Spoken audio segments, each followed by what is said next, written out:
Multigrafting means একই প্ল্যান্টে আমি ভিন্ন ভিন্ন দু তিনটে অন্য অন্য কালারের বা জাতের বলতে পারেন গ্রাফট করা, সেটা হলো মাল্টিগ্রাফট। এটা খুব সুন্দর হয়।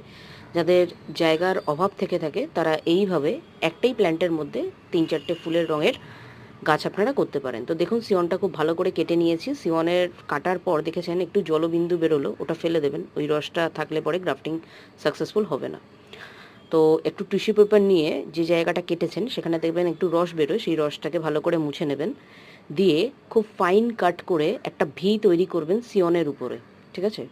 এবং এর মাপ নিয়ে আপনারা স্টকের উপরে, অর্থাৎ যার উপর গ্রাফটিং করছেন সেখানেও একটা কাটিং করে নেবেন, যাতে এটি খাপে খাপে সেট হয়ে যায়।